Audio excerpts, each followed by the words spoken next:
our God, unto our God, matchless, endless, love unrestrained. This is our God, this is our God. Oh, praise it, glory, honor, and strength unto our God, unto our God. Your matchless, endless, love unrestrained. This is our God, this is our God. Praise it, glory, honor, and strength unto our God, unto our God. Your matchless, endless, love unrestrained.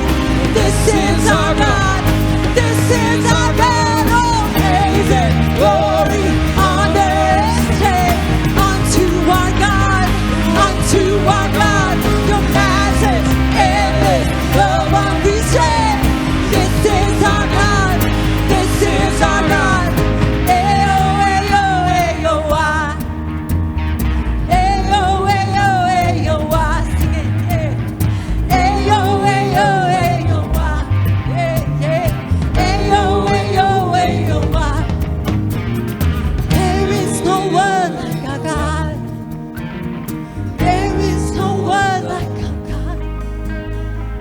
There is no one like our God. There is no one like our God. There is no one like our God. There is no one like our God. There is no one like our God. There is no one like. We have some new languages for you. Wala kang katulad Diyos. Wala kang katulad Diyos. Wala kang katulad Diyos. Oh, wala kang katulad Diyos. No hay nadie como Dios.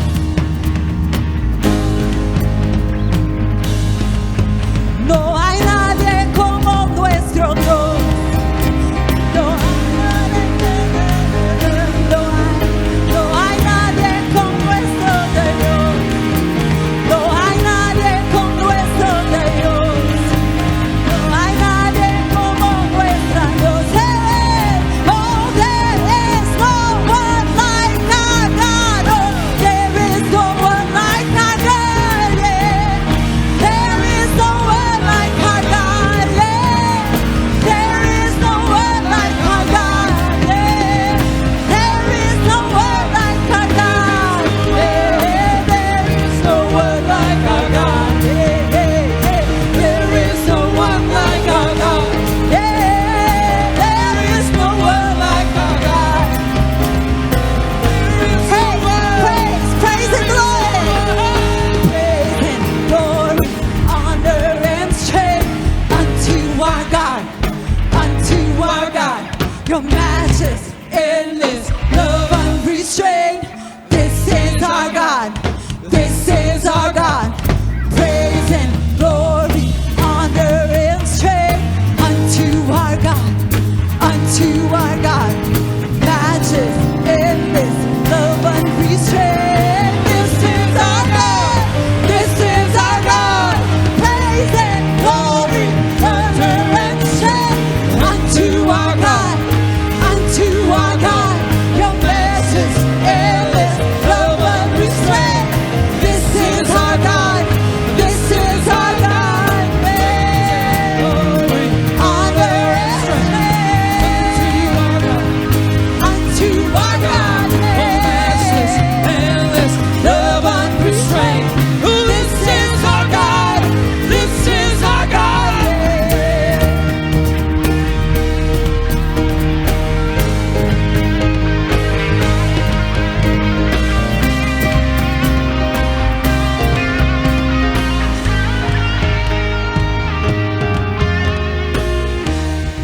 All right, I'm going to ask you guys to do because this is the spirit of where we need to be. But I feel like for you guys too, just to let out some of your joy, you guys need to let your instruments do some praising, right? And let people sing their song out there. So you people sing your song out there, and I want you guys to let your instruments start doing your praise, okay? So, who we're starting with? There is no one Hey, I know you're looking. I'm looking at you. Let's get your instruments, start doing some praise right now. All right? There is no one like God. Come on, Devin.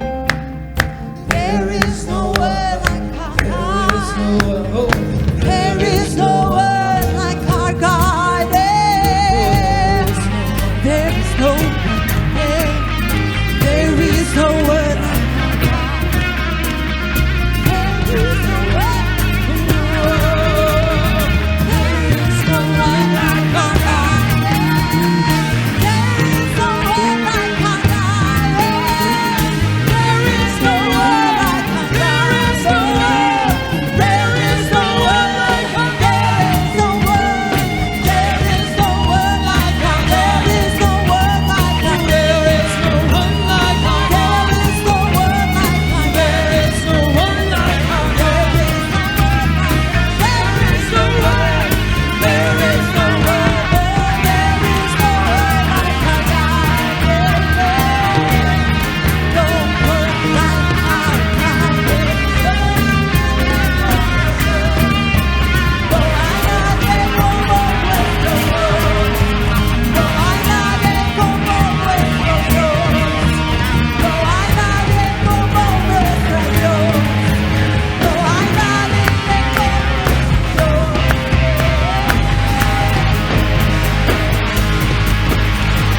Praise and glory, honor and strength unto our God, unto our God. Your praise and glory, honor and strength unto our God, unto our God. Praise and glory, honor and strength unto our God, unto your matchless, endless love unrestrained. This is our God. This is our God. Praise and glory, honor and strength unto our God, unto our God. Matchless, endless love unrestrained. This is our God. This is our God. Praise the Lord, honor and Come on, Jaime.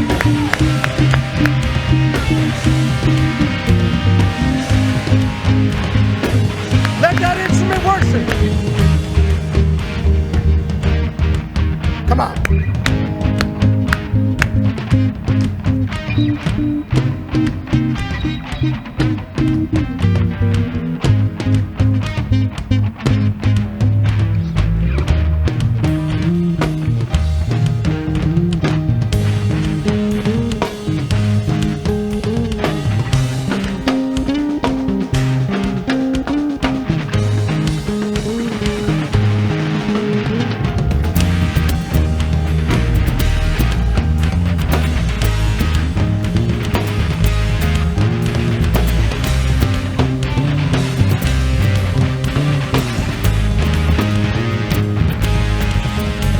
There's nothing my God cannot do.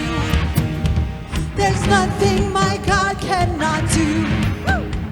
There's nothing my God cannot do. There's nothing my God cannot do. There's nothing my God cannot do.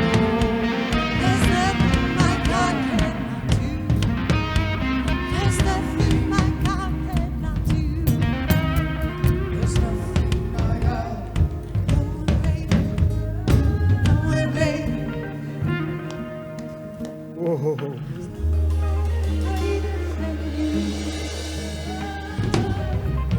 I'm not done here. There's no I'm not done here. We're not done here.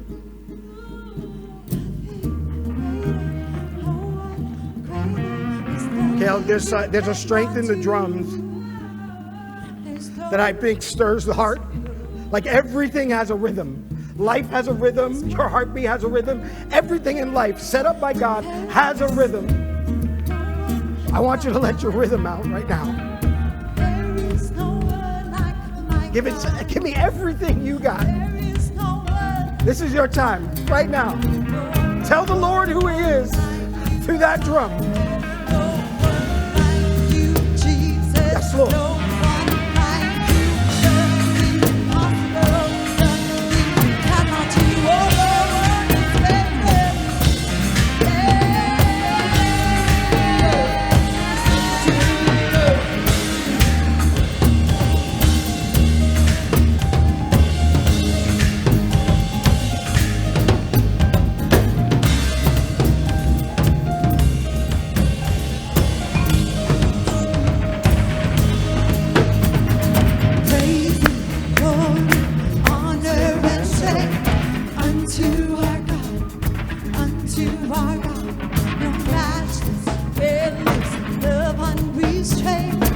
This is our God.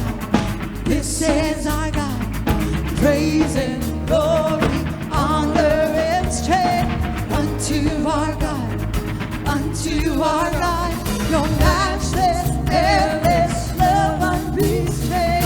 Unto our God. This is our God. There is no one like our God. There is no one like our God.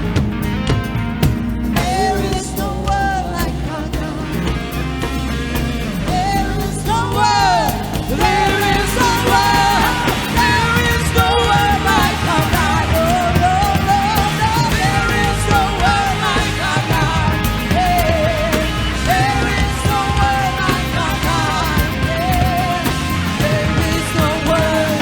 There is no one.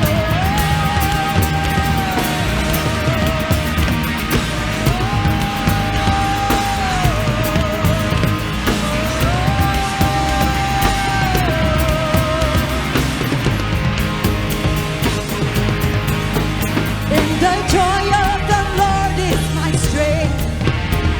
The joy of the Lord is my strength. The joy of the Lord is my strength. The joy of the Lord, the joy of the Lord. Oh, the joy of the Lord is my strength. The joy of the Lord is my strength. The joy of the Lord is your strength. Oh, the joy of the Lord, the joy of the Lord. Yes, the joy of the Lord is your strength.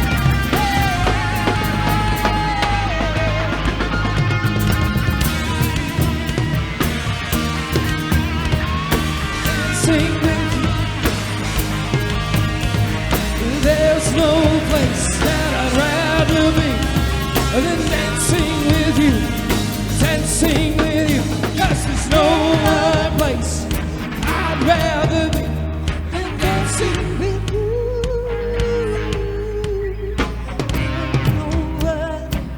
No other place. Yeah. Got it. There's no other place I'd rather than dancing with you, than dancing with you. There's no other place I would rather be than dancing with you, dancing with you. There's no other place than dancing with you, than dancing with you. There's no other place that I'd rather be than dancing with you, than dancing with you.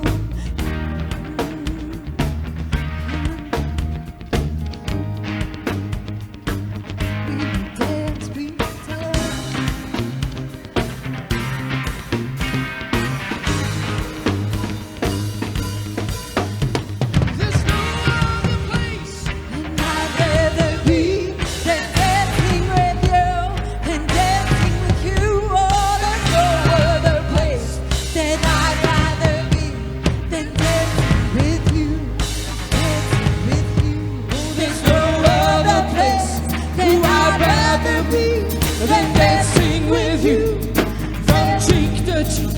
There's no other place I'd rather be than dancing with you from cheek to cheek. There's no other place that I'd rather be than dancing with you, than dancing with you. There's no other place that I'd rather be than dancing with you, than dancing. Hey, yo, there's no other place than dancing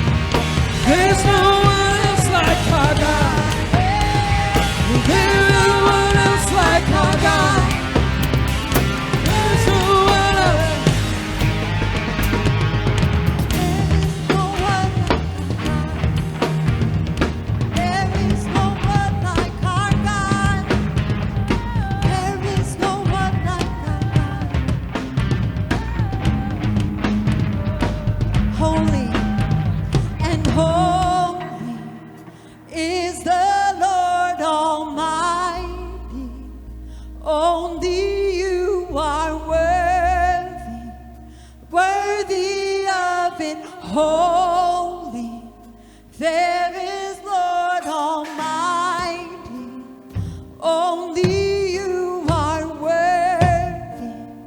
Worthy you are holy. Is the Lord Almighty. Only you are worthy. Pre-chorus, let's do it again. Worthy you are holy. Is the Lord Almighty. Only you are worthy. Worthy of it all. Praises, glory, honor, and strength unto our God, unto our God. Matchless, endless, love unrestrained. This is our God. This is our God. Praise and glory, honor and strength. I can't stop, I can't stop. To our God. Your matchless, endless, love unrestrained.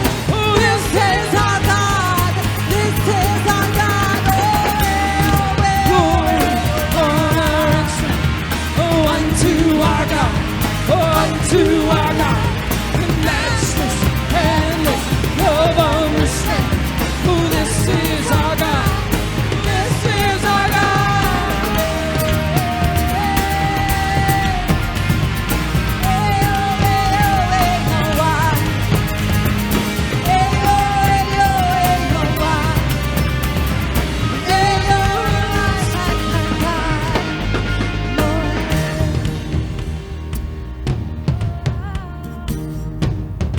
Sing of your love forever. I could dance in your love forever. I can talk about your name. I can sing of your love forever and ever and ever. 'Cause I can't stop praising your name. 'Cause I can't stop praising your name. We can't stop praising your name. And I know we should change, but I can't stop praising your name. And I know there's other songs we should sing, but I can't stop praising your name. I can't stop. Hey, I won't can't stop stop. praising your name. I can't. I won't.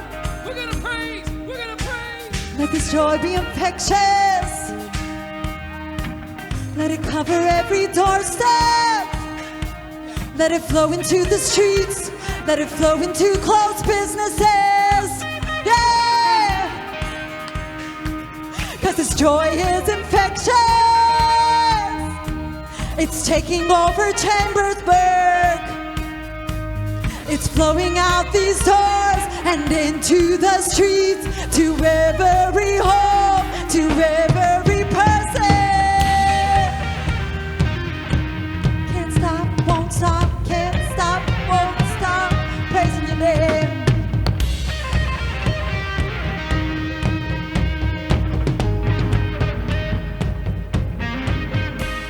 We're breaking out of the old shell. We're breaking out of the old mold. 'Cause there's a new thing. There's a new thing. We're breaking out of the old. We're breaking into the new. There's a new thing. There's a new thing. And sometimes it takes a little difficulty to find the new thing that he's doing. Oh, breaking out the old. We're leaving the past behind. There's a new thing. There's a new thing. Oh, there's a new thing. We're breaking. We're breaking. We're breaking. We're breaking. We're breaking. We're breaking. We're breaking. We're breaking. 'Cause this joy is infectious. Therefore This joy is contagious. we're breaking God. This joy is contagious. This joy is contagious.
Okay, so I got this really crazy idea because I was just thinking, never are we all home, except for, the last 2 months, and worshiping together.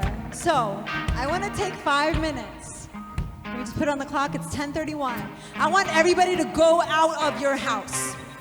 Go on your doorstep, go on your porch, go in your yard. I actually want you to go out and declare the praise of the Lord, the goodness of our Father. I actually want you to leave your house, open your door, and shout it into your neighborhood. Don't matter if you're going to look like a fool in front of your neighbors. You're going to go out and you're going to declare the goodness of the Lord. You're going to sing a song. You're going to say whatever it is. We're going to get right now. Somebody keep me to the clock, because then you got to come back in and keep on with us.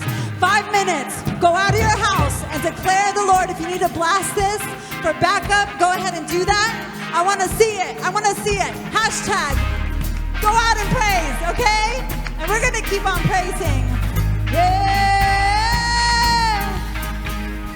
There is no one like my God. There is no one like our God. Praising, honor, glory, and strength unto our God, matchless, endless, love unrestrained. This is our God, this is our God. Praise it, glory, honor, and strength unto our God, Your matchless, endless, love unrestrained. Oh, this is our God. This is our God. Praise and glory, honor and strength unto our God, matchless, endless, unrestrained love. This is our God. Your joy is contagious. Honor and strength. Your joy is contagious.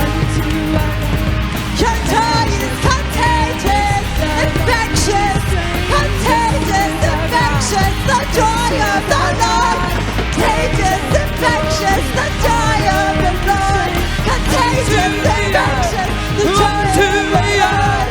There is no end. Not to be heard. This is our God. This is our God. Who praise and glory unto the earth. This is our God. This is our God. Who praise and glory unto the earth.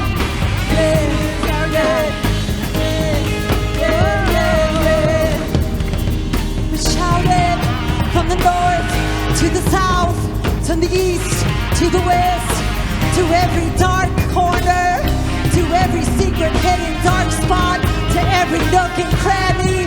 We declare that you are good. You are good. You are good. You are good. Oh, you are good. You are good. Do you hear us, earth? Do you hear us, earth? Do you hear us, earth? He is good. Your dad is good. Your dad is good. Your God is good. Arise, shine, arise, shine, arise, shine. Give God the glory, all of the glory.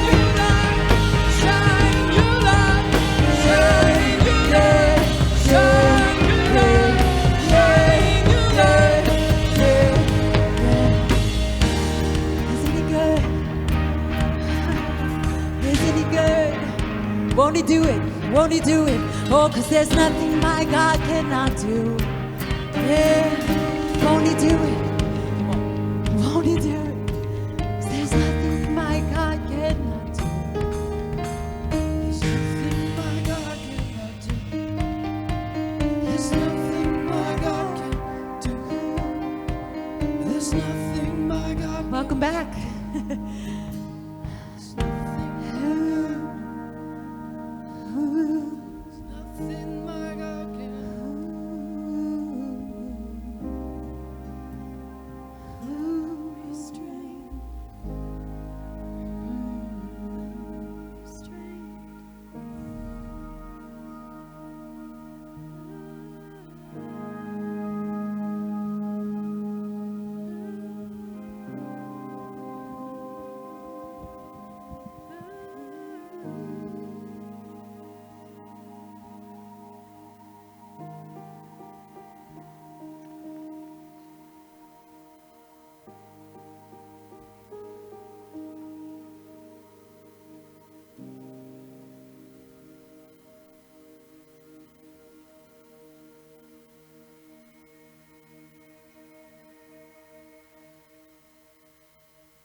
guys. We just needed a minute. A minute to breathe. You're so good, Father. Oh, you're so good. We don't take lightly who you've called us to be. You don't take lightly that you call us sons and daughters. We don't take lightly that you put us over dominion on this earth. We don't take lightly our sonship, our daughtership. We don't take lightly the responsibility that we have to carry our Father's name, to reflect our Father's glory, to be His glory. We won't take it lightly.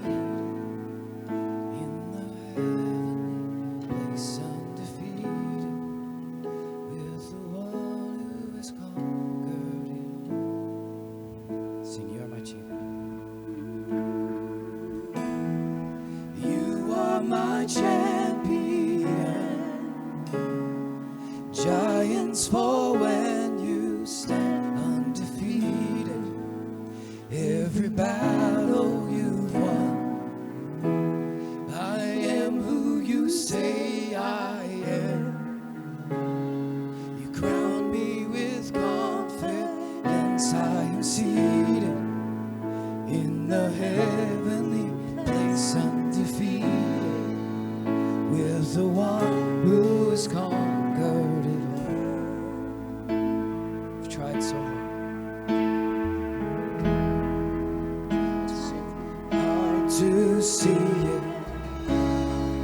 Took me so long to believe it, that you chose someone like me to carry your victory. Perfection could never earn it. You give what we don't deserve, and you take my broken things, raise them to glory. You are my champion. Giants fall when you stand defeated. Every battle you won. I am who you say I am. You crown me with confidence. I am seated in the heavenly place, undefeated, with the one who has conquered it all. Verse 2.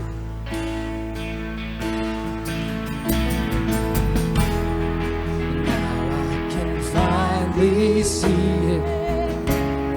You're teaching me how to receive it, to let all the striving cease. And this is my victory. Now I can finally see it. You're teaching me how to receive it, let all the striving cease. This is my victory. You are my champion. Giants fall when you stand undefeated. Every battle you won. I am Who you say I am. With confidence, I am seated in the heavenly place, undefeated, with the one who has conquered it all.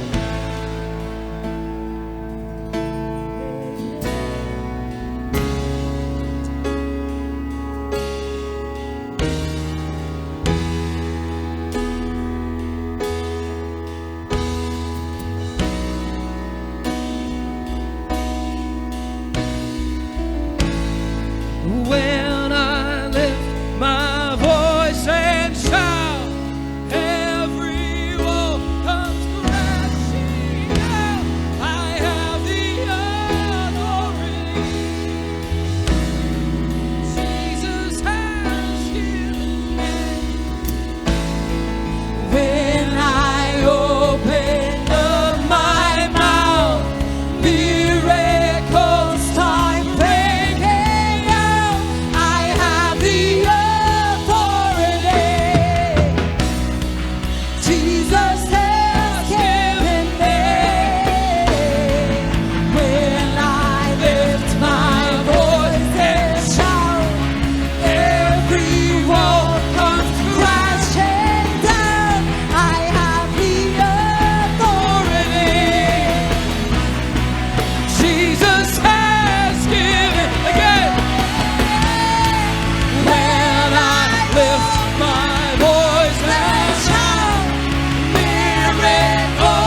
giants fall when you stand undefeated. Every battle you won. I am who you say I am. You crown me with confidence. I am seated in the heavenly place, undefeated, with the one who has conquered it all. Sing, you are my champion, one last time. You are my champion. The giants fall when you stand undefeated. Every battle you won. I am who you say I am. You've crowned me with confidence. I am seated in the heavenly place, undefeated, with the one who's conquered it all.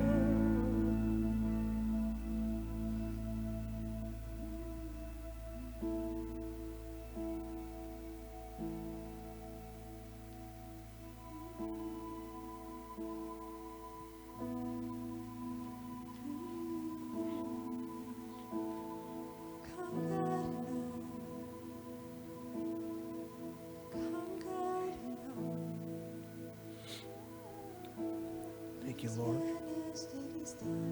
Thank you. So I want to speak that over you prophetically to crown you with confidence.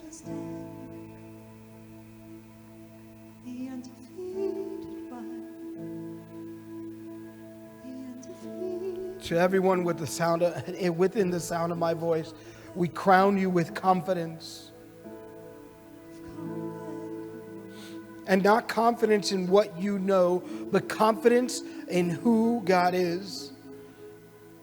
That it would penetrate into you, into what you know. And I just speak prophetically in you that confidence would go past the fear and the... just plainly and practically, I speak into your life that confidence will not allow the fear and the fear mongering that is actually being brought to your very doorstep to be the thing that you focus on. Can I just remind you who God is?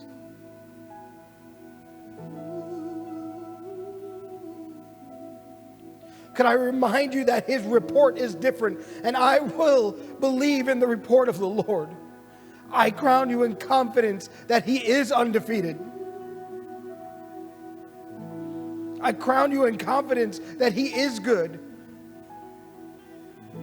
I crown you in confidence that he has given you strength.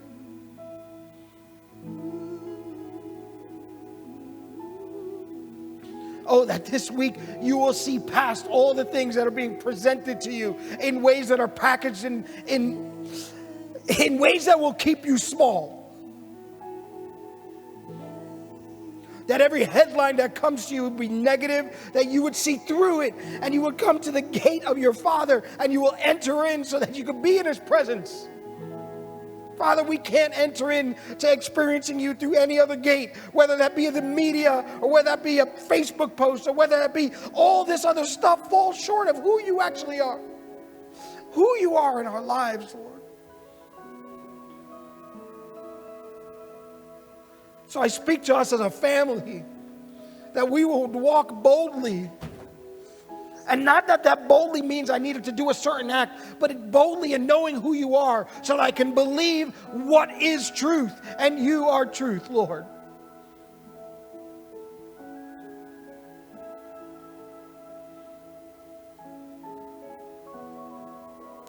And that means sometimes it's going to be wise not to do something, and then it's going to be wise to go in and march in and do that thing. But Father, we're going to do it because we know you. Because we know you and we know your heart.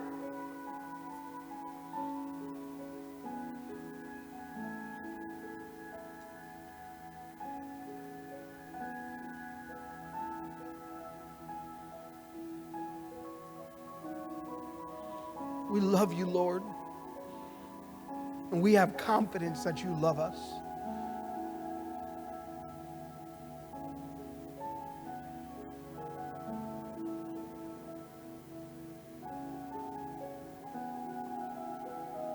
Thank you, Jesus.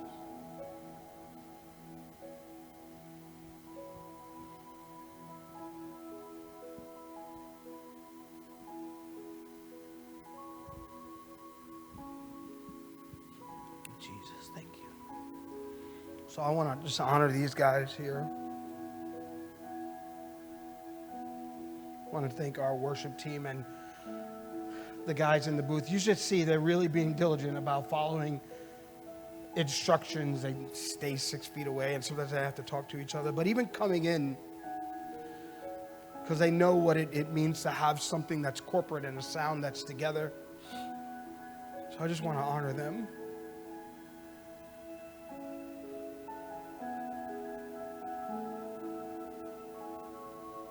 Thank you for doing this. We thank you guys for doing this. And I actually thank you guys for understanding out there that this is kind of how we have to do this right now.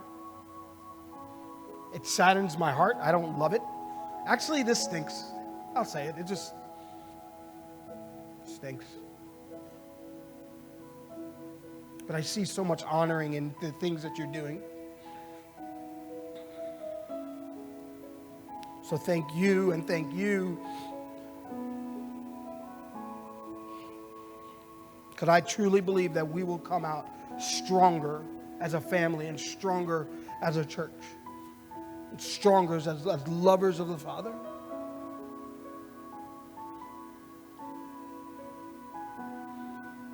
In Jesus' name. Amen.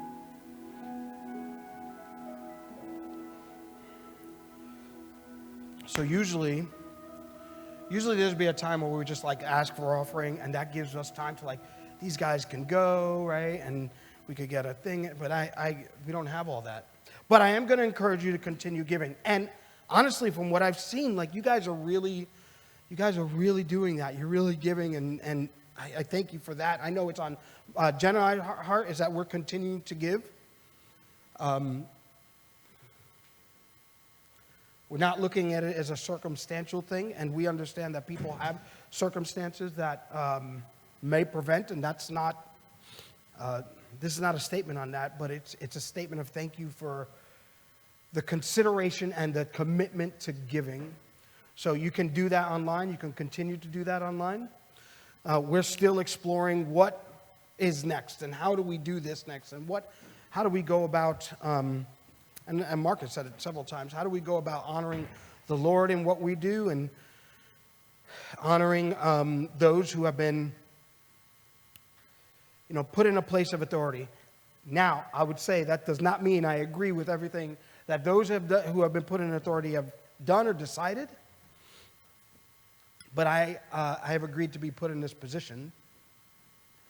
Right? I have agreed to stand beside Mark, and Mark has agreed to lead you. So all those things come with certain, here's the hard word, commitments. So I'm going to ask you to do me one favor. I need to set up. So give me like 30 seconds, not even less, so I could set all this stuff up.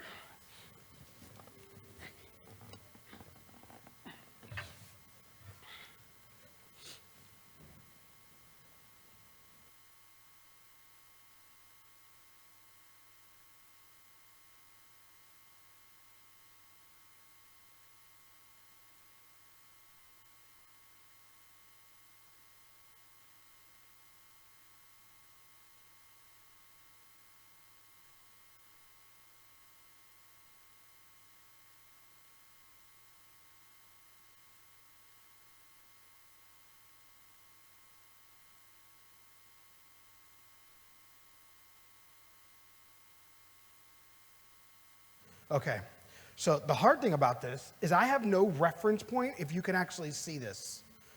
Like, can you actually see this? And I'm going to look into a camera like somebody could answer me. You can see it? Oh, they told me that they can see it. All right, can you see the words on here? Do I have to move this? You see the words here? Can you see them clearly? Oh, that's so awesome. I was worried about this. Now, I'm going to do one more thing. Can you see this when I put, this is no good. All right. So, all right. Okay. All right. We're all set up. Thank you for your patience there. You never think about these things like in the middle of them or when they're happening during a service and all the things that get set up. And you never think about the things that happen like, there's like a million buzzing bees that actually get stuff done. And then when you have to really come down and just say, all right, it's only going to be you kind of lose your mind. And you're just trying to make sure that everything is set. So thanks for your patience. I want to give you, because the last time I spoke, I think it was about a month and a half ago, or maybe a little less, a little more. But a report on my mom. Yesterday at 3 p.m., my mother was discharged from the hospital and sent, this is an awesome thing. My mother was discharged from the hospital and sent over, and it happened really late in the afternoon, but she's been sent to a rehabilitation center. Love you guys. And she's recovering there. She's not healthy enough to go home yet, but she's healthy enough to leave the hospital and go to a place that's going to help her gain strength. So I just want to thank everybody who had prayed, who had, everything that you've done. It's just been a miracle to see. And I want to just say something about that. This is probably the biggest miracle, like for me personally, it's like the biggest miracle that I could imagine. Like we talk about healing, and we're talking about the Lord showing up. And my mom was, intubated and just like under for over 2 weeks. And people were praying. And for me to see the Lord work in her life and work to get her to health has been just the biggest miracle. And yet it is actually just a small fraction of how great God is. It's just like, and even even in there, I understand that my mother's for health, but there's so many who didn't see that.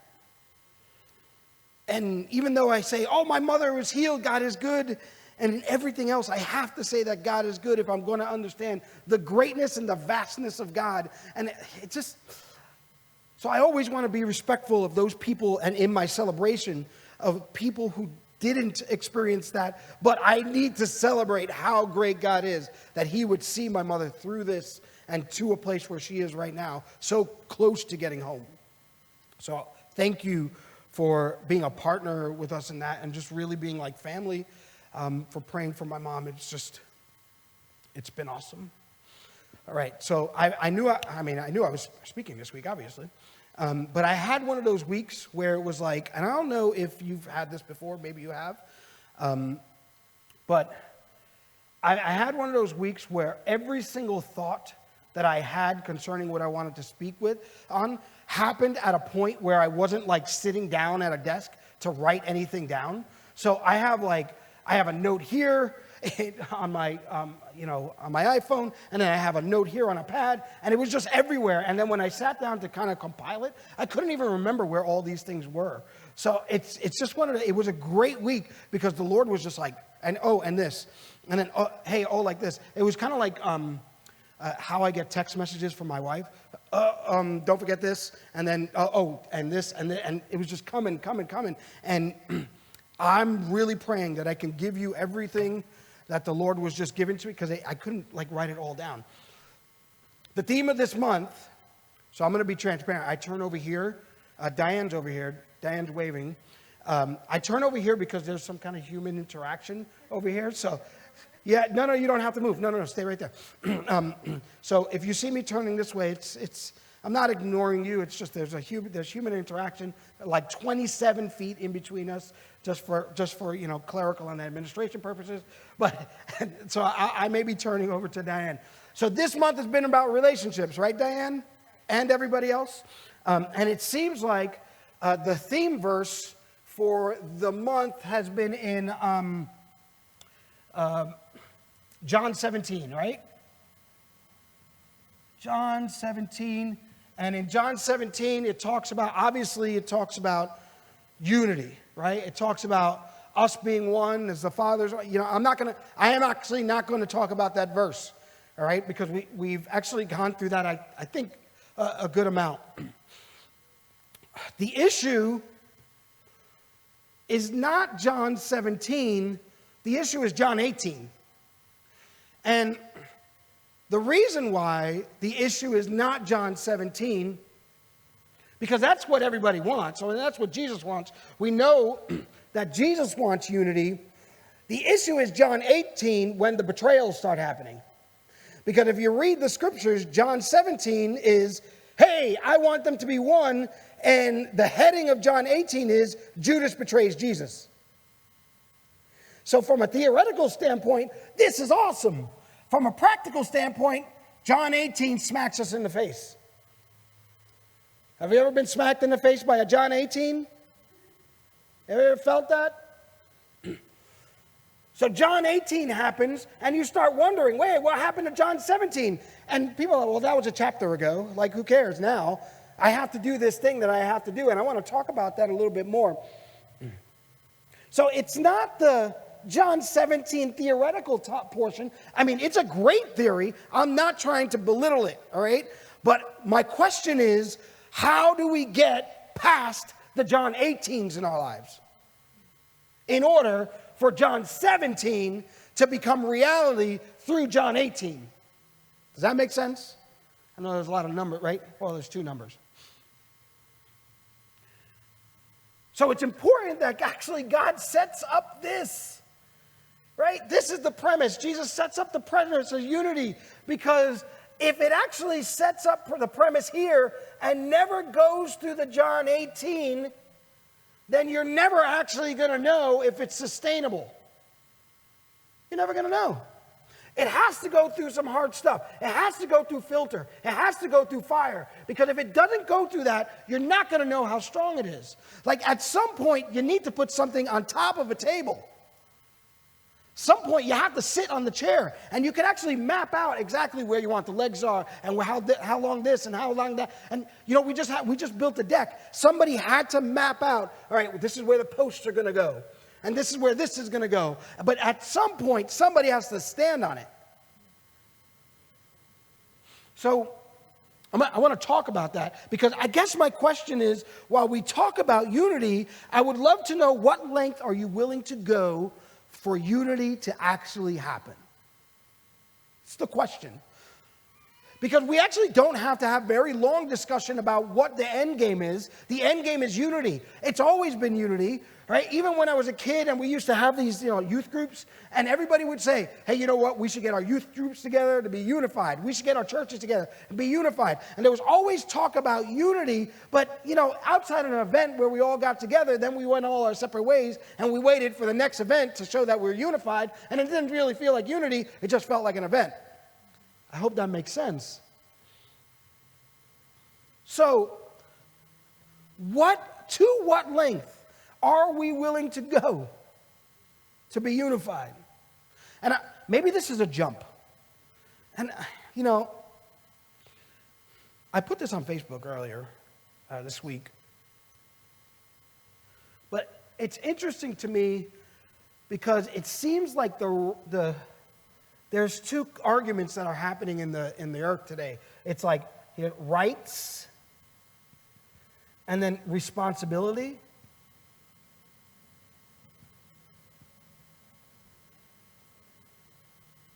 Something like that. I think I spelled it right. Just look over here for the spell check for you. Right? And I think what's happening right now is we're gathering and becoming unified around the rights argument, or we're gathering and unifying around the responsibility argument. And these arguments right here cannot be separated from each other. Because the moment that they're separated from each other, then we start getting division. That's what happens. Because I'm in the rights camp, and I have the right to do this thing. And I'm in the responsibility camp. You have a responsibility to do this thing. And both of those they're twins. They're siblings. And when they walk together, they actually create unity.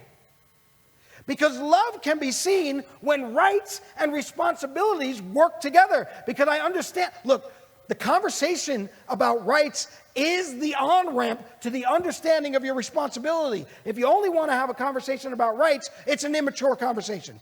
It is, was immature too harsh? No, it's immature because it's not whole. Maybe it's even premature because there are plenty of people talking about rights who don't want to have this subsequent conversation about responsibility. And these things have to unite. So my question is, would I, for the sake of unity, give up a perceived right? Would I take on a heavy responsibility? Will I? And this is like the question mark that we act like you. Honestly, I can't look at another person and say, what about my rights? I actually have to look at people and say, well, my rights have now birthed the responsibility that I need to pay attention to. Maybe I said siblings. Maybe rights is actually the mother of them. I'm just still kind of formulating that in my mind. Either way, when you disconnect these two, they become divisive. When you connect these two things, you can get to unity. And I find it interesting because these things are actually good things. Like rights and responsibilities are really good things, right? But this is how the enemy, this is actually perversion in that you take a very, very good thing and you pervert it to a point where it becomes detrimental, okay? So now I have these people in the rights camp and it starts to become perverted and detrimental. And you have these people who are in the responsibility. No, you should do that. You got to wear a mask. You got to do this. You got to do that. You got to do this. You got to do that. I'm just using that as an example. There's a bigger context around this. It's just kind of manifesting right now in this kind of current. And guess what? Now we have that camp over there. These two things that are meant to be really good, we are encamped in perversion. And now, what do we have? Well, we have a divided country. I'm not trying, this is really important. So I have these two illustrations here, and I'm gonna show you why this is, how this all works together. Because it actually, it falls into how we perceive what our life is supposed to be. We're talking about relationships this week, or this month, and I think in the context of relationships, you are going to come into, or you're going to be smacked with this. See, commitment, expectations, obligations, accountability, responsibility. Hey, works. It's a level, right? Guilt. You're going to confront that. Discipline, all of these things actually exist in the realm of relationships.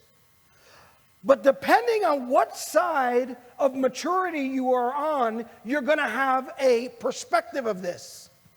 You're going to have a perspective of these things. And so I want to get into this a little bit. I'm sorry. I'm just kind of really excited, so I'm going ahead of myself. Forgive me for that. I'm going to give you a theory that I have. Here is, that's Adam, that's Eve, okay? Eve's hair is kind of messed up, I'm sorry. But that's Adam, that's Eve, I think you can get this. And here they are, they're in a garden, all right? Now we have a perspective of the garden, and that perspective is paradise, okay? Okay, hold on, I got to pray. Lord, I pray that I get this right because I know that you showed this to me. Our perspective of this is paradise. We think that this place that God set up is paradise. So that's why we have so many people who are like, oh, we need to get back to the garden because the garden is paradise, right? We need to get to the point where we're walking with the Father in the cool of the day. And, we just, right? It sounded like paradise. I guess when I read it, it sounded like paradise. But our perspective of this is paradise. But because our perspective of this is paradise, we actually lose the purpose of it. What was the purpose of this place? I don't think the purpose of this place was to supply paradise for man. And I'll tell you why. Try raising a son in paradise. Try raising a son in paradise. It's a difficult, you're not going to get much maturity if you take an immature son and you put him in paradise and then you say, well, let's see where this goes. He's never going to grow. He's just going to stay in this place. And he didn't. It wound up that he didn't. But, and honestly, look, I think this is kind of a male-female thing. Sorry out there if that offends you. I think if man was just alone, because when things are kind of good, I'm like, this is awesome. I'm not going to change a thing. But then I get my wife and it's like, oh, what's the purpose of this? Maybe we should, and then this dynamic where she's like, oh, there's something more. I think there's something more. I want to be like God. Actually these conversations starts happening. And then the man is like, well, okay, give me that. Just give me that thing. Let's go. All right. I kind of feel like that was a little bit of the dynamic, maybe comically. But if it was just man alone, I'm telling you, he would have been like, where's the hammock? Like, this is awesome. All right, this is paradise. But he wouldn't have gotten growth. So God introduces this character who's going to bring growth in a relationship. And unfortunately, we give him too much grief. I think we give him way too much grief. Like, they only want two people on the planet. They're walking around. They're trying to make decisions. They find, we give them too much grief. We're living in awesome times. And I know circumstances right now are not the best, but we have more access to the Father than even these two had. Even these two. And how's that possible? Why? Because now the Father, Jesus, we get the revelation of Jesus. He's living right in here. The throne room is in us. It's just awesome. And that's why I'm kind of moving ahead of myself again. I'm sorry. But here we have a relationship. And the purpose of this was not to stay in this place that was called paradise. The purpose was for God to introduce something kind of awesome. Choice. You know why? And I think this is really important. Because without choice, these two are actually prisoners. Regardless of how aesthetically pleasing the prison is, without the choice to be in that place or to have understanding, well, could you imagine? Could you imagine your life set up like that where you don't have a choice to love, or you don't have a choice to follow, you don't have a choice to obey, you don't have a choice for anything? So your prison could be, or your cell could be pretty aesthetically pleasing. We just put it in the middle of the garden. And you put it in the middle of a garden so it feels kind of nice until somebody starts asking some questions. And when somebody starts asking some questions, then all of a sudden you're like, oh, wait a minute, I didn't choose any of this. So Adam was actually immature, or maybe premature. So prematurity. So at this place, he's offered a choice. At this place, he's offered the choice, and the choice leads him to a tree, and that tree has fruit on it, and that fruit looks good. So here we have the beginning of choice. And now, because he has the beginning of choice, now he actually can walk through to maturity. Because what we think being in paradise is mature, but it's not. What's mature is to be able to make the choices that get us to the revelation of who God is, that brings us to paradise. Does that make sense? Did I say that right? It says that's right in my head. I want to show you how that works through Jesus. So, when I'm immature or I'm premature, these words are burdens to me, right? They're heavy blocks on me. Commitment. I'll tell you, I'm telling you right now, even in the church, we've talked about these words, and from an immature standpoint, they are heavy burdens, right? They have also been used to they've been used to actually control people. Commitment. Ooh. From a flesh standpoint, it's just this one. expectations. That's a hard one, because when I'm looking at it from the premature standpoint, or I'm looking at it from the immature standpoint, that feels like a really heavy burden. A really heavy burden. I mean, maybe these are synonymous. Obligations. Obligations. Oh, God, if I could just take that one and just cross it out. I think we went through a season where it was like, no expectations, no obligations. But you know what that means? It actually is a sign of no purpose. When you're living life with this no expectations, no commitments, no obligations, I have to question what purpose is there. Because it's leading towards something. Now I'm going to just pause. I think when commitments and expectations and obligations are when you have no choice, and when you're in that prison cell of church life even, or religious life, that becomes a cell for you. But when you're actually able to take it, I'm jumping ahead, to the mature standpoint, these actually bring life. Because I actually have made a choice.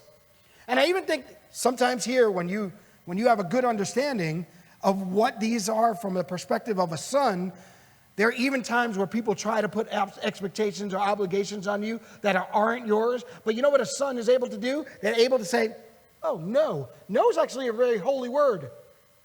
It's a really holy word. When it's done from a son's perspective, you'll actually find more and more you're a son, the less and less no's you have. But the no's that you have are really purposeful no's.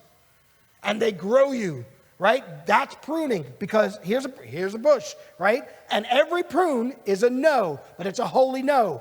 Prune, no. We can't have that living, because it's going to actually cause death. This, yes. This, yes. This, yes. This, no. Prune it. Get it out of here, okay?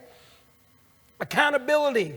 We've used that word in an immature standpoint, from an immature standpoint, for so long that it's actually blocked people from being able to have true relationship, right? People have talked, this is not like revolutionary stuff right there. Accountability is actually code word for control, right? Oh, man, you're going to be accountable to me. Well, how about you be accountable? Well, who are you accountable to? Right? Who's your covering? And we start getting into that whole conversation when, if I'm really trying to help you, I'm trying to get you more and more and more accountable to him. Get me out of the way, because at some point I'm going to fall short of all of that stuff. I am not your gate to the Father.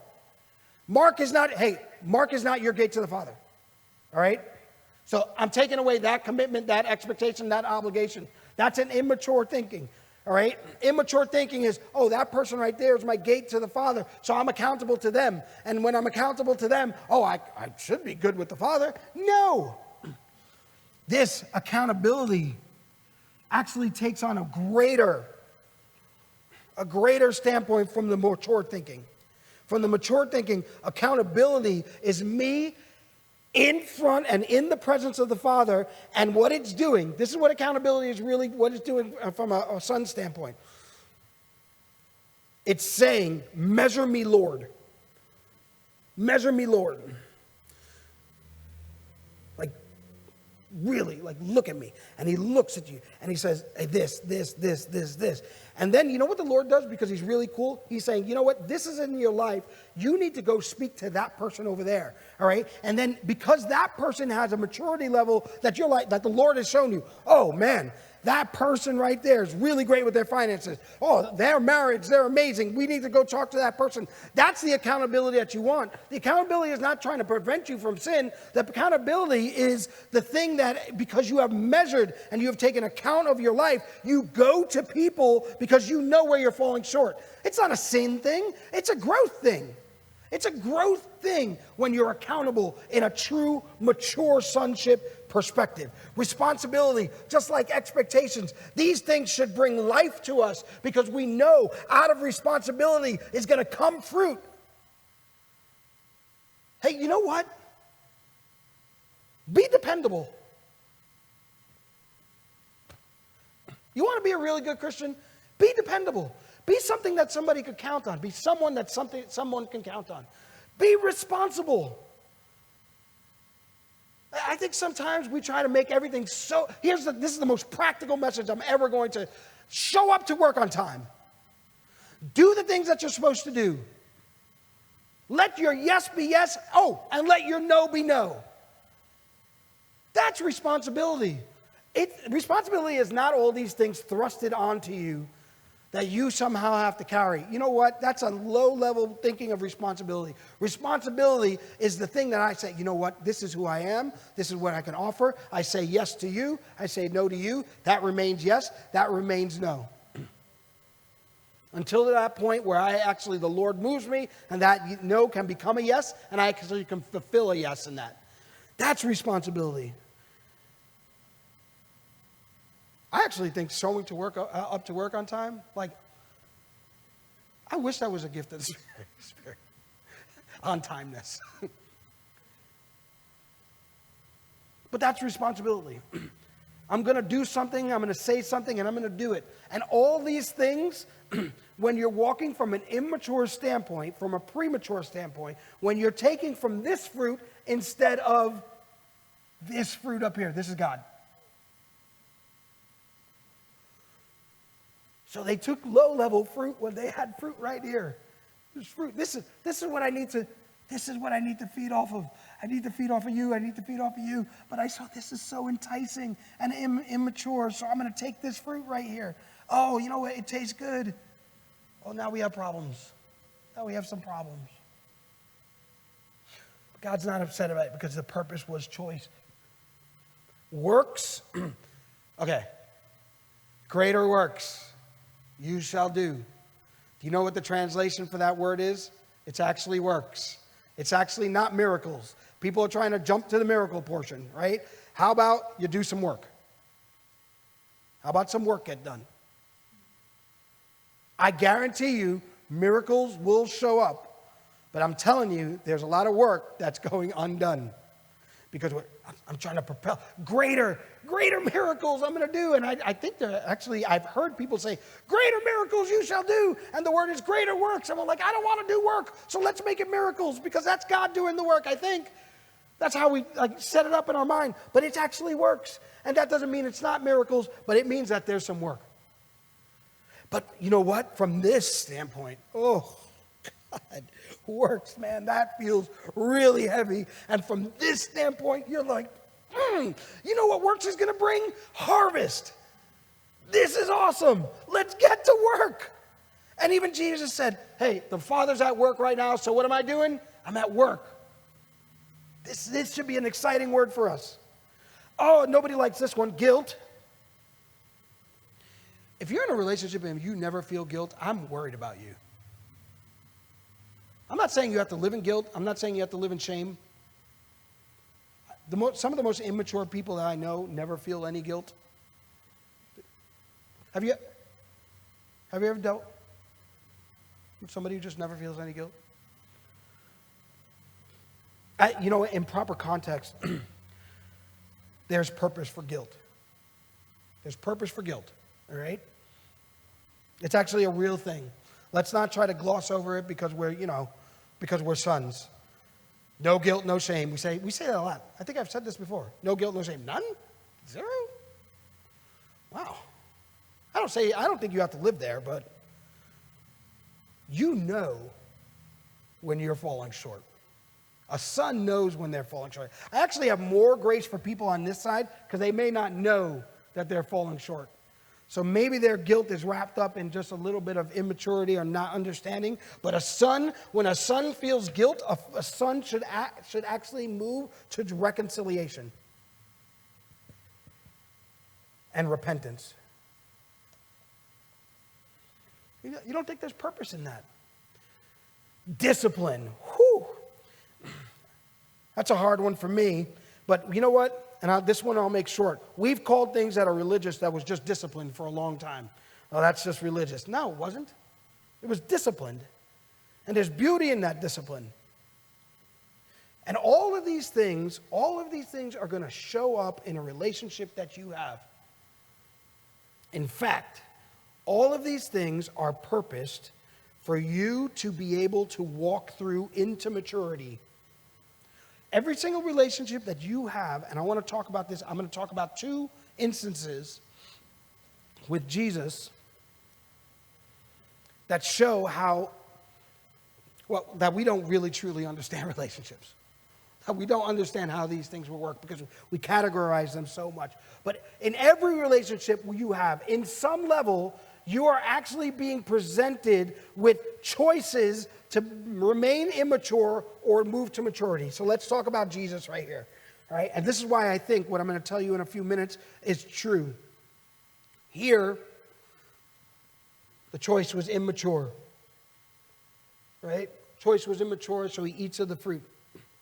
Here, Jesus represents the mature, like the most mature, sacrificing choice that you can ever make. That in the garden, when he's actually presented with this idea, like, hey, can we actually take this thing away from me? He stops and says, what does he say? Do you remember what he says? Not my will, but yours be done. In this place in the garden, back at a garden, Jesus in a garden, is presented a choice.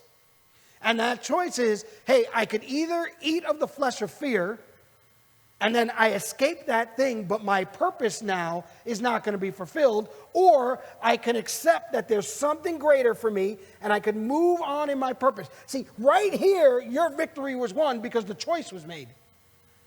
Jesus was able to make the mature choice right here. So in the mature choice, he is able to step through and carry that cross to a place where even more choices are present. Right here, a robber who mocks him. And right here, a robber who says to him, that's the Son of God. That's the Son of God. And Jesus in the middle here, we see another choice where this one right here, because he recognizes who this man is, Jesus is able to say to him something very, very key. He says to him, because of your faith today, even today, you will be with me in. He wasn't talking about a garden. He was talking with me. That's the paradise. So because Jesus can actually make this choice here, he can walk through and make another choice that brings even more maturity. See, right here, Jesus is the picture of what God always intended. And the maturest choice that he can make, and it's like kind of weird saying mature around Jesus, but he's a picture of this. He's a picture of man making those choices. And it's interesting because this choice led to a tree, and this choice led to a tree, and both of them, or one of them, led to an understanding of life, but this one led to actual life. And see, when you're immature and you make some immature choices, what you actually get maybe is just like an understanding of life. But when you're here, you actually can produce life. You actually can produce life. And every single relationship that you're, like Jesus had these great relationships, right? These amazing relationships. And in all of them, he's actually making choices. And I want to highlight 2, all right? Because they're actually really weird.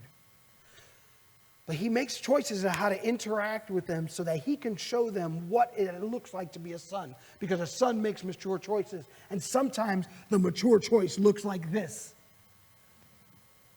And it's hard.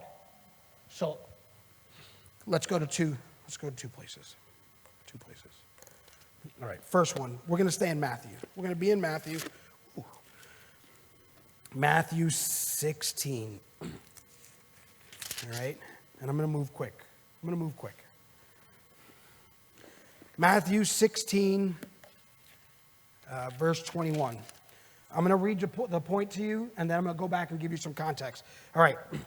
From the time Jesus began to show his disciples that he must go to Jerusalem and suffer many things from the elders and the chief priests and scribes and be killed and be raised up on the 3rd day, Peter took him aside and began to rebuke him, saying, God forbid it, Lord, this shall never happen to you.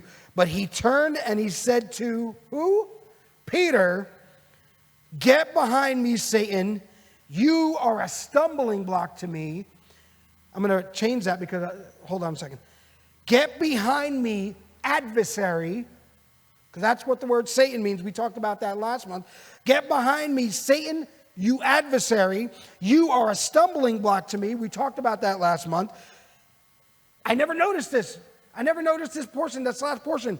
For you are setting your mind on God's interest, not on God's interest, but on man's.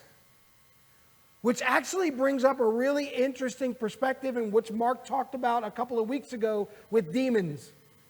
Not saying that that was please go back to that. And you can see how that reference when, I don't want to go down that rabbit hole, but just the idea that that Satan is starting now to look at man's interests instead of God's. And if you go back, you have to do some studying, you could see where the foundations of that kind of idea can come. But get behind me, Satan. So we need some context to that. And that's in verse 13, all the way through. Now, when Jesus came into the district of Caesarea, is that how you say that? Caesarea? I think you're wrong. We're not unified. Caesarea Philippi, he was asking his disciples, who do people say that the Son of Man is? And they said, some say John the Baptist, and others Elijah, but still others Jeremiah, or one of the prophets. And he said to them, but who do you say that I am? And Simon Peter answered, you are the Christ, the Son of the living God. You getting some interesting context here? Because the next chapter, Simon Peter, who is calling Jesus the Son of the living God, is about to be called Satan. And Jesus said to him, blessed are you, Simon Barjona, because flesh and blood did not reveal this to you, but my Father who is in heaven. I also say to you that you are Peter, and upon this rock I will build my church, and the gates of Hades will not overpower it. And I will give you the keys of the kingdom of heaven, and whatever you bind on earth shall be bound in heaven, and whatever you loose on earth shall have been loosed in heaven. Then he warned the disciples that they should tell no one he's the Christ. And then 3 verses later, Peter is Satan.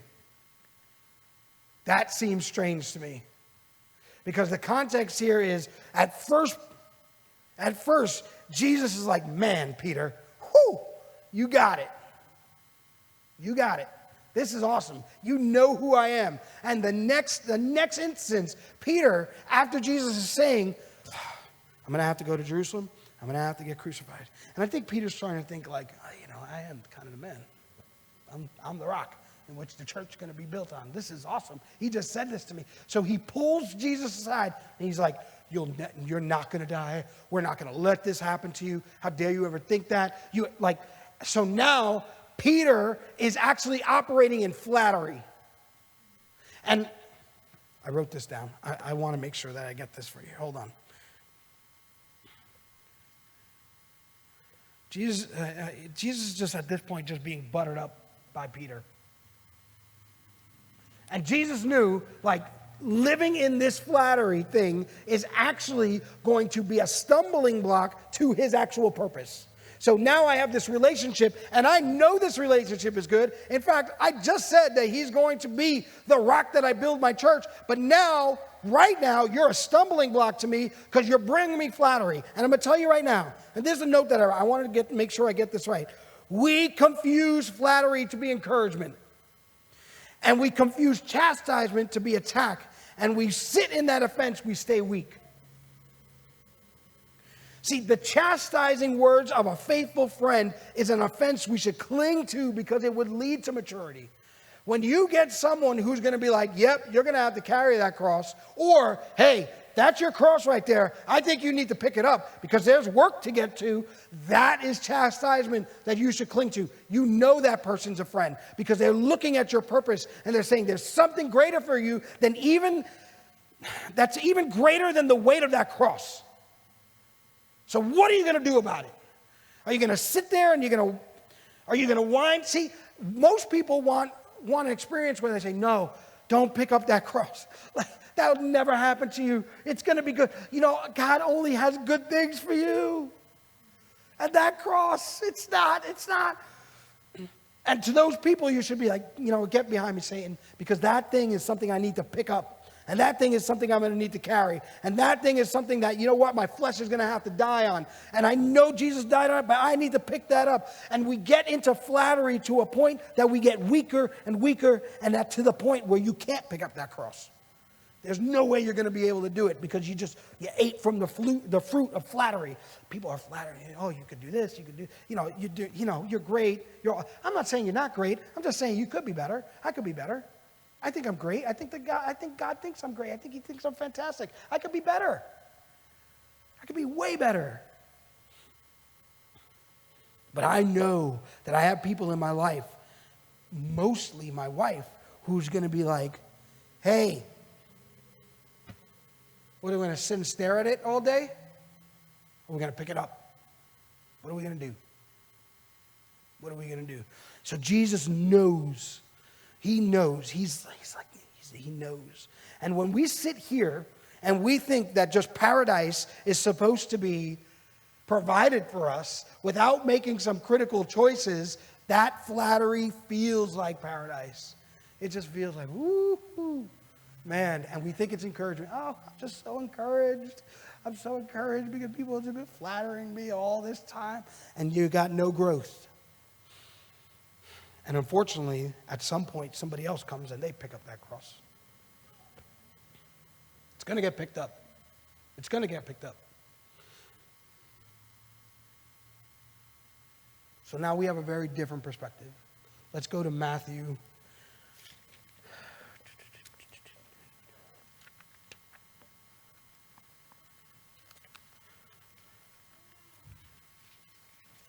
I think my wife is back there, but I can't see her. Are you back there, hon? Matthew 26. Let's go to verse 47.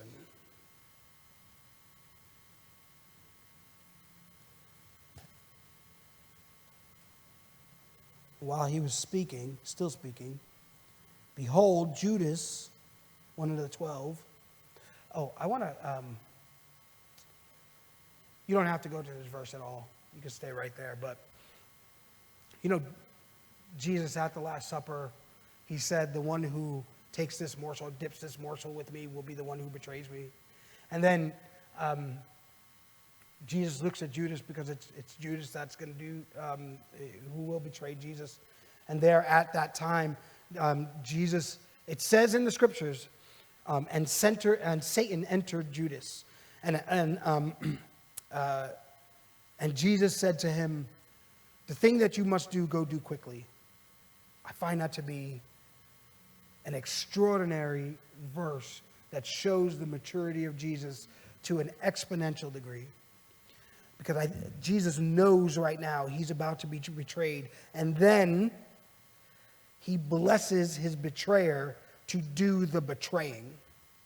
Because he knows that there's purpose in this thing. And the purpose in that thing it's going to propel to the greater glory. Right? I know I need to go through this pain. So I'm actually going to tell the person who's going to, the thing that you must do. I'm not telling you to tell everybody in your life to betray you. I'm not saying that. I'm saying that Jesus knew and understood where this path was going. And look, if I knew that someone was going to betray me, I would actually get to them before they betrayed me. It was the way I would work. But Jesus works in this way, in this mature way, in this son way, and he understands, you know what? This is for a greater purpose. Now, while he was still speaking, behold, Judas, the betrayer, one of the 12, came up and accompanied by a large crowd with swords and clubs, who came from the chief priests and elders of the people. Now he who was betraying him gave them a sign, saying, whoever I kissed, he is the one, seize him. Immediately Judas went to Jesus and said, Hail, Rabbi, and kissed him. And Jesus said to him, friend, which is a heavy word at this point. Friend, do what you have come for. Then they came and laid hands on Jesus and seized him. Friend, do you know Do you know Jesus only really referred to two people as friend in the scriptures? Do you know who they are? Well, we know one of them now. Judas. You know the other? Well, it had to have been Peter, right? Because Peter is the rock that, oh no, it was not. Never referred to Peter as friend. Well, then it has to be John, because John was the one who was most loved, right? John knew he was loved, so it must have been him. Nope, it wasn't him either. Lazarus, the only other person that Jesus referred to as friend. So now we have Lazarus, friend, and we have Judas. How is it possible? How is it possible that Jesus can look at the person betraying him and see in him friend? That's a sign of maturity that I don't think I could ever get to. Well, I pray that I can get to. I wonder how I get to it. Because I think at this point, Jesus sees that Judas, while I would label him an enemy, he sees, like I said before, that what Judas is doing, even though it is painful, and even though, you know what, there's connotations to Judas to even to this day that I would never want put on myself, right? In him, he sees that there's purpose coming from what this man is about to do, that, like I said before, is going to propel Jesus to a place that can bring even greater maturity, even greater presence that has ever been seen before. So he can look, and he now can remove the idea of that being an enemy to him. No, actually, right now, in this moment, while you think you're betraying me, you're actually being my friend. Because through the thing that you're doing, while you think you're doing one thing, I can see what the Lord is doing over this whole thing, and now I can actually embrace it in a way that propels. This is not easy stuff. And this is why you have all the relationships that you have in your life. This is why. The reason you have every single relationship that you have in your life is to continue to start working through these and become more mature and more mature and more mature and more mature, that in every type of relationship that you have, whether you've labeled them a friend or maybe you labeled them an enemy, but you can see what God is doing in the entire context of the thing, and it propels both you and that person towards the Father. Then I can say friend. I can say friend. I can say friend. I can say friend. Because this is all moving towards him. This is all him. But it's all him, and it's all moving towards him. And all these relationships that I have set up, they're giving me opportunities to make a better choice, and a better choice, and a more mature choice, and a better choice, and a more mature choice. And sometimes I'm going to slip back and make some immature choices, but then I get another relationship, somebody right in my face who's going to help propel me to that point in the garden, in my garden, where I'm going to say, not my will, but yours be done. And I can move and take up my cross, and I can actually bring more presence of him. See, it led him to a tree. And through all these choices, because I make more mature choices and I grow and I become more mature, I don't find myself in paradise in the beginning, but I find myself traversing through all these things and getting to the place that is paradise, and that is with him. That's the end game, right there.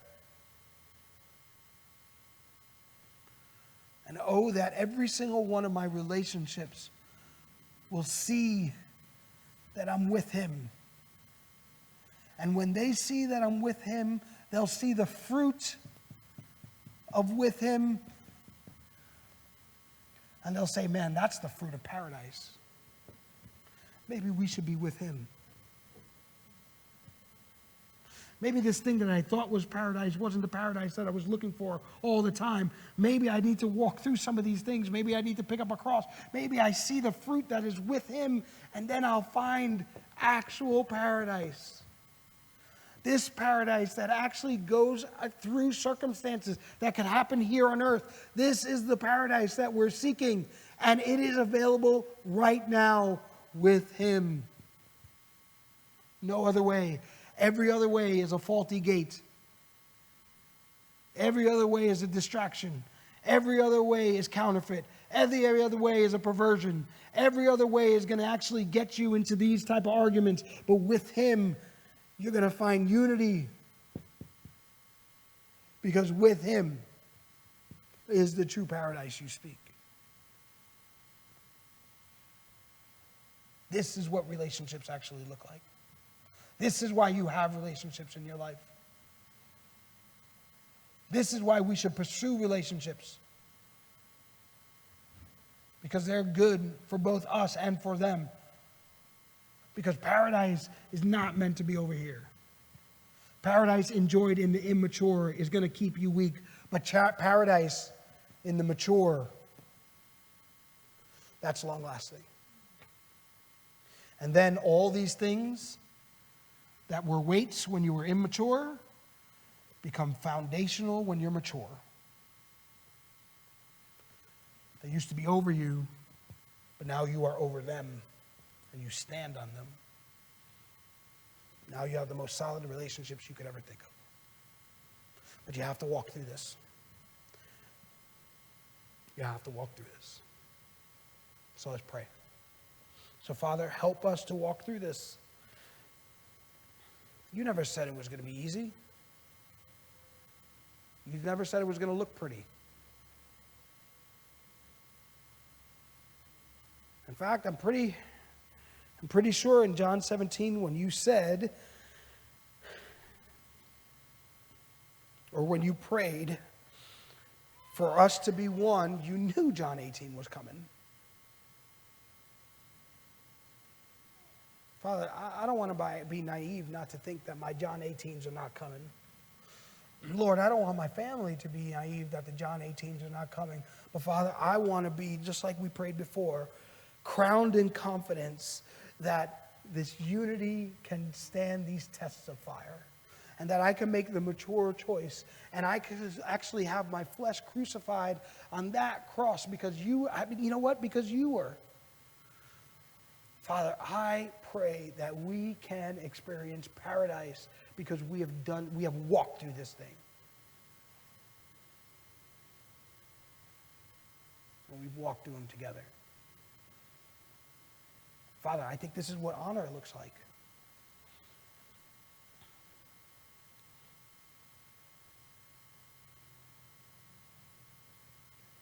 So Lord, for our family this week, I pray that you just bless them with the confidence to step through and to make the choices from a mature standpoint that would bring more and more of your presence to the earth.